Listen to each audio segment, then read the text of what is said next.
Hello बच्चों, कैसे हो आप लोग का स्वागत है मेरे प्यारे से चैनल स्टडी क्लब 24/7 में। और हमारी जो इंट्रोडक्शन ऑफ टू अकाउंटिंग की क्लास चल रही है, आज उसका 3rd लेक्चर है। अभी तक हमने बहुत कुछ पढ़ लिया था। लास्ट क्वेश्चन जो हमने करा था वो करा था हमने यूजर्स। तो अगले क्वेश्चन की तरफ बढ़ते हैं। हमने यहाँ तक पढ़ लिया था, यूजर्स ऑफ फाइनेंशियल स्टेटमेंट तक पढ़ लिया था। इसमें हमने इंटरनल और एक्सटर्नल यूजर के बारे में जाना था। आज बात करते हैं अगले टॉपिक की तरफ बढ़ते हैं। अगला है आपका ब्रांचेस ऑफ अकाउंटिंग।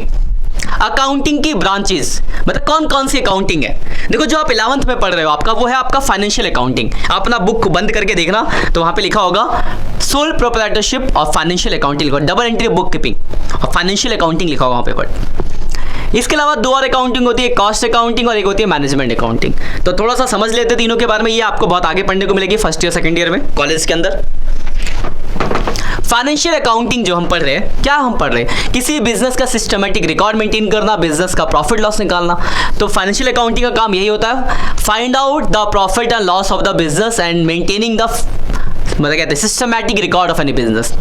किसी बिजनेस का सिस्टमैटिक रिकॉर्ड मेंटेन करना और बिजनेस का प्रॉफिट लॉस निकालना, ये काम हम यहाँ पढ़ेंगे और हम यहाँ पढ़ भी रहे हैं। हमें यही पढ़ना है यहाँ पे कि किसी बिजनेस का प्रॉफिट लॉस कैसे निकलेगा, बिजनेस के ट्रांजैक्शंस की इन्फॉर्मेशन बताना, ये सारा काम जो भी है जो हम पढ़ेंगे पूरे साल में वो फाइनेंशियल अकाउंटिंग है।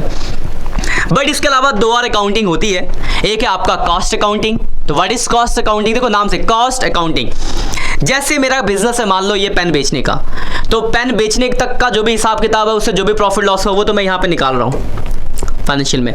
लेकिन इस पेन को बनाने में मेरी कितनी मैन्युफैक्चरिंग कॉस्ट निकल रही है, किस हिसाब से मैं प्राइस चेक करूँ, ये भी तो मुझे कहीं ना कहीं से जानना पड़ेगा। तो वो काम होता है कॉस्ट अकाउंटिंग में। तो कॉस्ट अकाउंटिंग में हम क्या करते हैं, find out the manufacturing cost of any product. किसी प्रोडक्ट को बनाने की कॉस्ट निकालना, कॉस्ट को रिडक्शन करना, कॉस्ट को कंट्रोल करना। एक्स्ट्रा जो कॉस्ट हुई मतलब फाइनेंशियल अकाउंट मतलब कॉस्ट अकाउंटिंग काम ही यही है, प्रोडक्ट में लगने वाली जो कॉस्ट है उसको कंट्रोल, मतलब फालतू जो कॉस्ट लगे उसको कंट्रोल। जब कॉस्ट निकालोगे तभी तो पता चलेगा ना कि ये फालतू लग रहा है।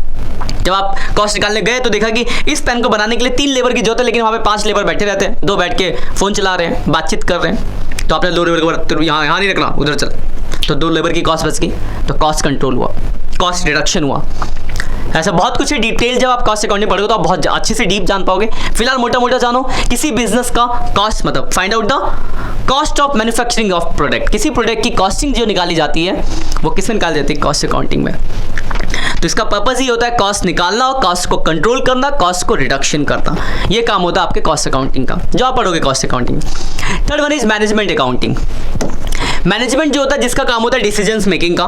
तो मैनेजमेंट अकाउंटिंग क्या करती है, financial accounting as well as cost accounting दोनों की इन्फॉर्मेशन को एनालाइज करता है, चीज़ों को एनालाइज करता है, कंपेयर करता है और कंपेयर करने के बाद डिसीजंस लेने का जो भी काम होता है वो मैनेजमेंट अकाउंटिंग में। तो ये आप बीकॉम 3rd ईयर में पढ़ोगे मैनेजमेंट अकाउंटिंग, जहाँ पे हम 2-3 तरह के 4 अलग अलग अल्टरनेटिव्स को इवेल्युएट करेंगे और उसके बाद डिसीजंस लेंगे कि हमें ये अल्टरनेटिव चूज करना चाहिए। तो डिसीजंस मेकिंग से रिलेटेड जितने भी काम होते हैं वो मैनेजमेंट अकाउंटिंग के अंदर आपको पढ़ने को मिलेंगे। तो एक ब्रॉड हो गया क्योंकि यहाँ पे इन दोनों की नॉलेज चाहिए। फाइनेंशियल वाले को सिर्फ फाइनेंशियल के बारे में पता होना चाहिए, वो कर लेगा काम, कॉस्ट को कॉस्ट के बारे में, लेकिन मैनेजमेंट को दोनों का इंफॉर्मेशन चाहिए होता है। तो that's why management accounting superior than both, क्योंकि यहाँ पे ज़्यादा आपको काम करना है, तो सीनियर स्टाफ्स होंगे आपके लिए। ठीक है, तो ये 3 तरह की अकाउंटिंग के ब्रांचेस होते हैं। क्लियर वर्ड यहाँ तक? आगे बढ़ते हैं। अगला क्वेश्चन जो आपका है qualitative character sketch of accounting है। नेक्स्ट क्वेश्चन क्या भाई, क्वालिटेटिव कैरेक्टर स्केच। देखो कैरेक्टर स्केच हमने इससे पहले पढ़ा, जहाँ पे हमने पढ़ा था identification, measurement, recording, classifying, summarising, interpreting, communicating, ये सब दैट इज कैरेक्टर स्केच। तो अगर आपसे कैरेक्टर स्केच पूछेगा तो आपको वाला आंसर देना है। लेकिन अगर आपसे पूछता है क्वालिटेटिव कैरेक्टर स्केच यानी quality of any financial statement, किसी फाइनेंशियल स्टेटमेंट की क्वालिटी क्या क्या होनी चाहिए, that is qualitative character sketch. तो किसी भी फाइनेंशियल स्टेटमेंट में 4 क्वालिटी होनी चाहिए।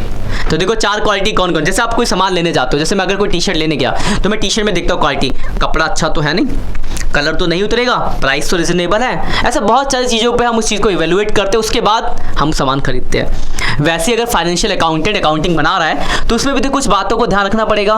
तो वही है दैट इज क्वालिटेटिव कैरेक्टर, मतलब क्या क्या क्वालिटी होनी चाहिए। तो देखो 4 क्वालिटी, पहला है रिलायबिलिटी, मतलब जो अकाउंटेंट ने अकाउंटिंग बनाई हो वो रिलायबिलिटी, भरोसे लायक हो। मतलब accountant should made accounting on the based of evidence and vouchers, evidence और वाउचर्स के बेस से बनाया हो कि हमें उस पर भरोसा हो। सपोज करो आप अकाउंटेंट ने अकाउंटिंग बनाई, किसी चीज़ पर आपको डाउट था तो पूछा, अच्छा तुमने पेन तो लिखा है 500 रुपये का, मेरे को तो 5 रुपये का लग रहा है, तो उसे एकदम से दिखाया, देखो सर बिल, ये यहाँ इस दुकान से इस डेट को 500 का खरीदा था, भरोसा हो गया आपको? नहीं दिखाता तो डाउट होता। तो वही है, accounting information should B reliable, variable and based on fact, मतलब भरोसे लायक हो, उसको वेरीफाई किया जा सके, मतलब एविडेंस और वाउचर्स अवेलेबल हो, and based on fact, fact पे ऐसा नहीं कुछ भी बोल कुछ भी लिख रहे हो। तो फर्स्ट रिलायबिलिटी, भरोसे लायक होना चाहिए, तो एविडेंस और वाउचर्स के बेस पे बना हुआ अकाउंटिंग तो भरोसे लायक होगा। दूसरा रिलीवेंस, ओनली रिलीवेंट बातें ही वहाँ बताई जाए, फालतू बातें नहीं। सपोज करो आप मेरे पास पढ़ने अकाउंट्स, मैं आपको अपनी कहानी सुना रहा हूँ, एक दिन आपको अच्छा लगेगा, कल दोबारा, कल फिर मैंने अपनी एक कहानी सुनाई, स्टोरी कहानी स्कूल की, तीसरे दिन फिर मैं अपने कॉलेज की कहानी सुनाया। एक दिन आपको अच्छा लगेगा, 2 दिन आपको अच्छा लगेगा, डेली बोलूंगा तो आपको अच्छा लगेगा? नहीं लगेगा। क्यों? क्योंकि मैं आपको रिलेवेंट बातें नहीं पढ़ा रहा, क्योंकि आप यहाँ पढ़ने अकाउंट्स आए हो, मैं आपको अपनी कहानी सुना रहा हूँ, कहाँ से रिलेवेंट है?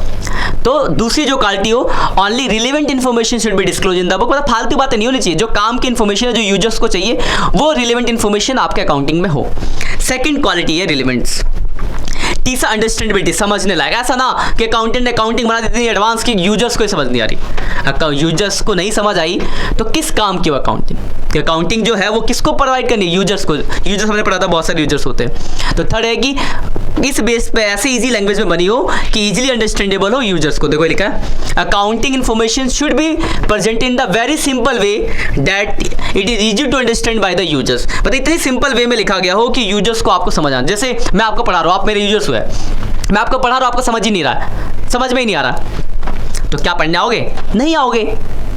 तो क्वालिटी एक ये भी होनी चाहिए कि जो चीज़ मैं समझा रहा हूँ आपको समझ में आनी चाहिए, तो वही लिखा हुआ है अंडरस्टैंडेबिलिटी, समझने लायक होना चाहिए भाई साहब। Clear word?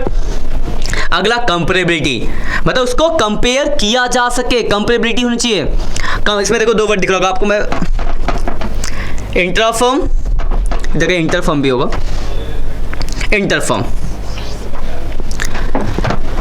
कंपेयर का मतलब समझ गए कि हम किसी से कंपेयर कर सके। इंट्राफॉर्म होता है जब खुद को हम खुद से कंपेयर करते हैं, मैं अपने आप को अपने पास्ट ईयर से कंपेयर, जैसे मैंने देखा कि मेरे 10वीं में 80%, 9वीं में थे 60%, मैंने खुद को खुद से कंपेयर किया, दैट इज इंट्राफॉर्म कंपेरिजन।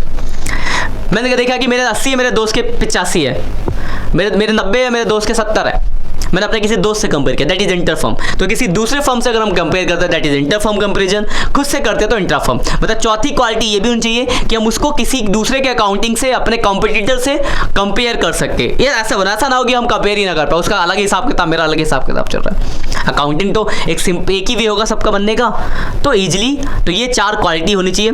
पहला क्या है? रिलायबिलिटी, भरोसे लायक हो, रिलेवेंट, काम की बातें बताएं, अंडरस्टैंडेबिलिटी, समझने लायक हो, और कंपेरेबिलिटी, कंपेयर करने लायक हो। These are the 4 qualitative characteristics of accounting, ये 4 क्वालिटेटिव कैरेक्टरिस्टिक्स अकाउंटिंग की। This one is your second question. Clear word? आगे बढ़ते अगले क्वेश्चन की तरफ। अगला सिस्टम ऑफ रिकॉर्डिंग, आज हम सिस्टम तक देखेंगे, उसके बाद 2 क्वेश्चन और आएंगे, advantage and limitation. Next lecture में हम उसको कवर कर लेंगे और ये चैप्टर आपका खत्म हो जाएगा। सिस्टम ऑफ रिकॉर्डिंग की अगर बात करें तो 2 तरह के सिस्टम है, single entry system and double entry system. Single entry system क्या होता है? तो सिंगल एंट्री सिस्टम का मतलब है वैसी अकाउंटिंग जो डबल एंट्री सिस्टम को फॉलो नहीं करती। तो भाई डबल एंट्री सिस्टम क्या होता है? तो double entry system means where the transactions have to effect debit and credit, मतलब जब एक ट्रांजैक्शन का 2 इफेक्ट होता है जो डबल एंट्री सिस्टम को फॉलो करती है, मतलब every debit has opposite credit, जब इस कॉन्सेप्ट को फॉलो किया जाता है that is double entry system. तो हम जो अकाउंटिंग करने वाले पूरे बुक का नाम ही डबल एंट्री है, तो वही फॉलो करेंगे हम। है क्या? देखो डबल एंट्री पर पढ़ते, this is that system of book keeping under which every business transaction is recorded at 2 places. This system is based on the Euler concept which states for the every debit has a opposite credit. तो double entry system, आपकी book का भी नाम double entry system है। तो हम जितनी भी अकाउंटिंग आगे करने वाले फ्यूचर में, हर एक ट्रांजैक्शन का 2 इफेक्ट पड़ेगा, every debit has a opposite credit. जैसे एग्जांपल फॉर, सपोज मैं दुकान पे गया, मैंने पेन खरीदा, पैसा दिया, तो पेन आया, पैसा गया, डबल इफेक्ट। उधार में खरीदा, पेन आया, बाद में पैसा देना, लायबिलिटीज बढ़ी, डबल इफेक्ट। तो एवरी ट्रांजैक्शन, जो भी ट्रांजैक्शन उसके 2 इफेक्ट पड़ेंगे, that is double entry system, और यही हमें फॉलो करना है। लेकिन एक और अकाउंटिंग होती है सिंगल एंट्री सिस्टम, जिसको हम अकाउंटिंग फॉर इनकम्प्लीट रिकॉर्ड भी कहते हैं। सपोज करो आप डबल एंट्री बना रहे थे, किसी वजह से कुछ डाटा चोरी हो गया, जल गया, बह गया पानी में, बाढ़ आ गई, बह गया, बहुत सारे रीजंस होते हैं, तो अकाउंटिंग आपकी इनकम्प्लीट हो गई, तो उसको बोलते हैं सिंगल एंट्री सिस्टम। या फिर आप डबल एंट्री फॉलो ही नहीं करते, ऐसे ही लाला की परचून की दुकान है, काले पेज पे लिखते रहते हो, वो लाल सी पोथी पे लिखते रहते हो, इतना राम को इतने का बेचा, इसको इतने का बेचा, ये करा, नहीं फॉलो कर रहे हो अकाउंटिंग, तो वो क्या है, सिंगल एंट्री सिस्टम है। तो दो तरह की अकाउंटिंग है, single entry and double entry. आप पढ़ोगे दोनों के बारे में, लेकिन यूज जो होता है वो कौन सा होता है, डबल एंट्री सिस्टम होता है।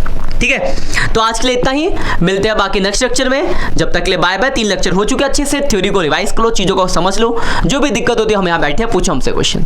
ठीक है, बाय।